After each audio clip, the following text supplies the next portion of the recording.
auxílio-desemprego, por exemplo. Então, que isso não é correto. Mas não vamos pegar 12 milhões, vamos fazer o seguinte, vamos tirar 14 milhões de desempregados, que são pessoas que estão tentando participar na mobilidade social, quer dizer, preencher vagas que se tornem disponíveis ou vagas novas criadas dentro do sistema piramidal. São pessoas que têm uma busca por emprego. Esses são os considerados desempregados no Brasil. Agora, se eu tirar os 14 milhões,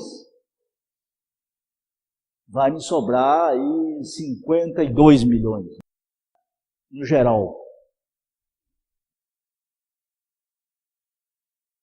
Mas eu tenho também, dentro desse contexto, aí já do sobrante, o jovem neném. O que é o jovem neném? São pessoas entre 16, menores ou iguais a 16 anos, e maior ou igual a 29 anos de idade. Ou seja, na faixa etária de maior produtividade. São jovens que nem trabalham e nem estudam. E já desistiram de procurar emprego, inclusive. Não participam mais daquela busca social, não estão enquadrados dentro dos desempregados. E somam 11 milhões e 600 mil. E não classificados, nós vamos sobrar aí 41 milhões. Então, veja bem, nós temos um quarto da população sobrante que já nem busca mais emprego. Não estou falando dos aposentados que já foram retirados. Não estou falando das crianças que não estão em condição de trabalhar. Eu estou falando de pessoas no Brasil em idade ativa, profissionalmente falando. E eles não têm espaço, não existe pirâmide para eles. Se nós criássemos 14 milhões de vagas de emprego, a taxa de desemprego fosse a zero, ainda assim sobrariam essas pessoas. É o neném, esse que nós chamamos de não classificados. Agora, vamos começar a olhar a violência no Brasil. Vamos começar a olhar a população carcerária no Brasil. Vamos olhar tudo isso e de onde vem essa população carcerária. Na verdade, nos bairros de periferia, de menor expressão econômica, é que os comprometimentos legais ocorrem mais rápido e de uma forma mais ampla. As pessoas vão usar a droga, vender droga em espaço público e acabam presas, acabam em confrontos com a polícia e tudo mais. E aí nós vamos olhar a população carcerária brasileira. A população carcerária brasileira, nós temos, vamos pegar como número, ali, 726 mil. Esse número também não é muito justo, muito certo. Não se tem certeza. Tem muita gente que está presa sem ser julgada, uma série de inconvenientes. Mas 726 é um número que já se admite que nós temos. A nossa população carcerária com idade entre 18 e 29 anos, quer dizer, não pegam nem de 16, porque aí não é crime, é ato infracional, ele vai pelo Conselho Tutelar para outras providências. Então pegamos na população prisional de 18 a 29 anos. Eles são 56% da população carcerária. São 406 mil prisioneiros nessa idade. E maiores que 29, nós temos 319 mil, formando o total de 726. Agora, se a gente começar a olhar essa questão da população carcerária, por exemplo, o Brasil hoje é a terceira maior população carcerária do planeta. A maior população é americana. E tem cerca de 2 milhões e 200 mil apenados, privação de liberdade. Depois, seguido da China, com cerca de 1 milhão e 600 mil presos. E vem a brasileira, claro, com 726 mil, em terceiro. Agora, se nós olhássemos a eficiência da polícia americana, por exemplo, que resolve 65% dos casos de assassinato, e a brasileira, na média, é 5%, as estatísticas apontam nesse sentido, e se nós igualássemos a nossa eficiência, a nossa população carcerária certamente superaria a americana. Os nossos presídios já não dão conta. Hoje, na média geral, a estimativa é de 1,9 homem por vaga. Ou seja, para cada cama tem 2 homens para dormir, dentro do sistema prisional brasileiro. Lógico que isso aí varia segundo o estado. Nos estados do norte e nordeste, esse índice em alguns presídios chega a 4 por 1. Aqui em alguns estados do sul chega a 0,8, quer dizer, sobram leitos ainda. Mas a população, nós não temos presídio para prender esse pessoal todo, não temos como sustentar, não temos carcereiros, nós teríamos que fazer investimentos enormes só para prender esse pessoal. Agora, se formos olhar a escolaridade da nossa população carcerária, nós vamos perceber o seguinte: 80% desse pessoal tem do ensino fundamental para baixo. A população brasileira tem cerca de 4% de analfabetos. Na população carcerária, são 6%. Quer dizer, os analfabetos praticam atos infracionais muito acima da média da sua participação na sociedade. Quer dizer, eles são 4% na sociedade e 6% na população carcerária. Pessoas sem outros cursos formais têm 9%. Na verdade, e fundamental incompleto, temos 53%.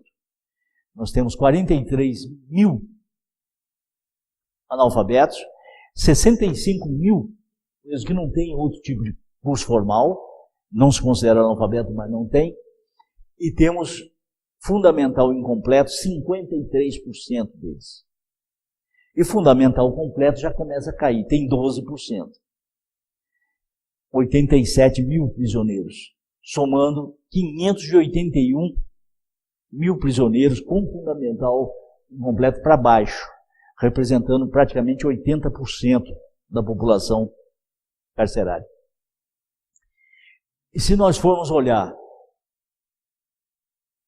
ensino médio, por exemplo, nós já temos 11% só, 79 mil.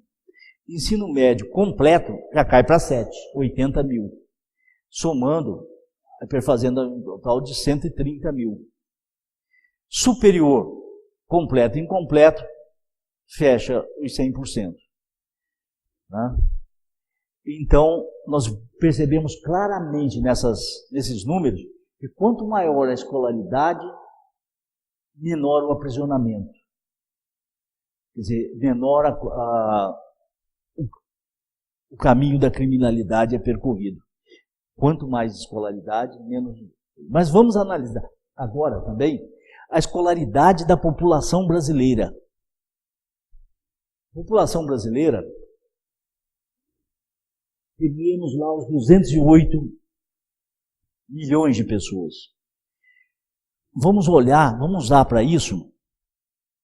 Eu normalmente costumo usar a tabela do INAF, chama de INAF, que é do Ibope Inteligência, que vê o alfabetismo funcional. Né? Analfabetos funcionais, nós temos 4% da população. Nós somos 8 milhões de analfabetos. Aí nós temos rudimentares, com 23%. São 47 milhões, quase 48, né? Elementar, 42%, 87%. Intermediário, 23%. E proficiente, apenas 8%. Veja bem, quando eu pego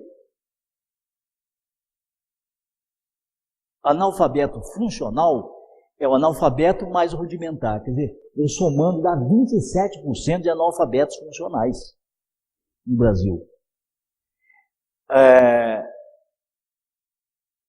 E o resto, os outros 73%, são os alfabetizados funcionalmente. Elementares, intermediários e proficientes. Essa definição do que é analfabeto, o que é rudimentar, elementar, pode ser obtido dentro da tabela do próprio INAF ou no nosso site. tem lá essas definições.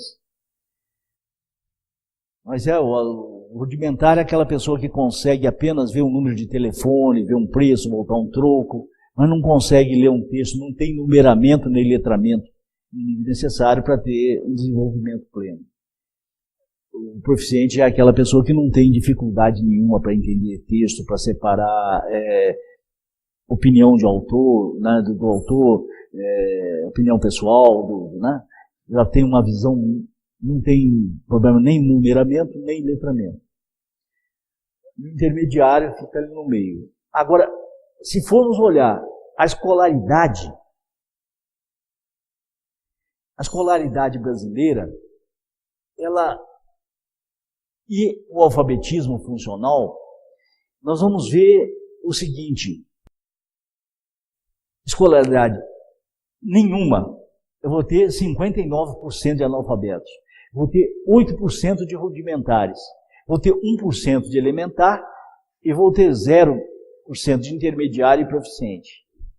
Ensino fundamental, séries iniciais, ou seja, o garoto já estudou os 3 primeiros anos, a criança. Vamos ter 30% de analfabeto. E vamos ter 37% de rudimentares. Na verdade, temos 67% de analfabetos funcionais e analfabetos nas séries iniciais do ensino fundamental. Nós vamos ter, no ensino fundamental, nas séries finais, ou seja, está acabando o ensino fundamental, temos 10% saindo do ensino fundamental analfabetos, que não sabem ler um texto e entender o que leram. E vamos ter 32% de rudimentares. No ensino médio, nós ainda vamos ter 1% de analfabeto e 20% de rudimentares. No ensino superior já não temos mais analfabetos, mas ainda temos rudimentar. Então, a situação da escolaridade é complicadíssima. Com essa escolaridade, nós não temos como entrar nesse novo mundo que está se instalando aqui no momento, com tantas ofertas tecnológicas, né? O homem vai ter um novo mundo que está se instalando e rapidamente, pelas mudanças ocorridas nos últimos anos, e com essa baixa escolaridade nós não temos como adentrar esse mundo. Falaremos desse mundo no próximo vídeo. E deixei por último falar sobre a violência no Brasil. Violência, veja bem, mortes violentas no Brasil, atribuídas, isso é um jornal do Estadão de São Paulo, no ano passado, meados do ano, ele publicou essa estatística. Fez a pesquisa com base nas secretarias de segurança dos estados, que chegaram à conclusão que nós temos um número de mortes violentas por dia. 155 pessoas morrem, de alguma forma ligada ao tráfico, essa violência, da disputa entre facções, né? 155 pessoas. Agora, quando nós vamos olhar jovens e pobres, quer dizer, a comunidade de periferia, onde está o neném, onde está o sobrante, nós vamos encontrar 92% deles vêm de lá. São 143 morrendo por dia. Já pensaram? 143 sepultamentos acontecendo? Pessoas chorando, aquela coisa toda. Isso ocorre no Brasil. E jovens, pobres e negros, 71%. Morrem 102 por dia. Na verdade, está ocorrendo no Brasil uma morte a cada 9 minutos. Enquanto nós estamos fazendo esse vídeo aqui, alguns já morreram. Essa é a nossa situação em geral. Vamos analisar isso tudo, fazendo parte, não é, como eu disse, não é para fazer crítica, mas vamos fazer uma análise desses números todos que nós acabamos de ver aqui com vocês. Bom, vamos começar pensar sobre as últimas mudanças que ocorreram na nossa economia, na nossa sociedade nos últimos anos e levar em conta esses números que nós acabamos de mostrar para vocês. Por exemplo, o mundo mudou muito nas últimas décadas. O mundo está se tornando um mundo tecnológico. E